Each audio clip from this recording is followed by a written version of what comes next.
Russians went to the polls on Sunday for the final day of the country's presidential election. President Vladimir Putin, who rose to power in 1999, is poised to win a new 6-year term. If he completes it, it would make him Russia's longest-serving leader for more than 200 years.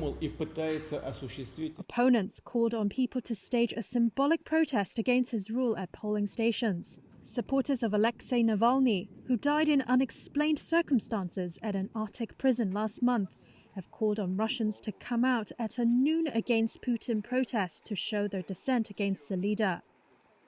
They went to the local polling station at midday to either spoil their ballot paper or to vote for one of the 3 candidates standing against Putin. Others had vowed to scrawl the name of Navalny on their ballot paper.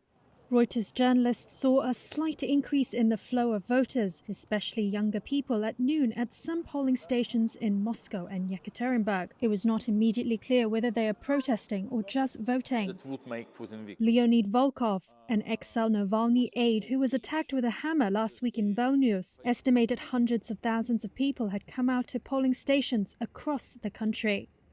Reuters could not independently verify that estimate. Navalny's widow, Yulia, was seen queuing to vote in Berlin in an apparent noon against Putin protest. Supporters cheered and clapped for her.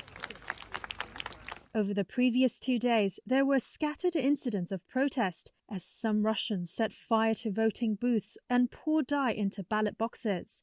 Russian officials said they were scumbags and traitors.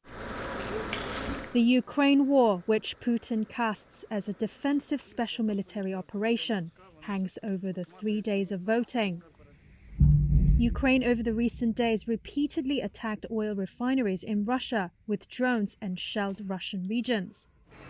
In Belgorod, a Russian city near the Ukrainian border, the regional governor there said a Ukrainian shell set a house on fire.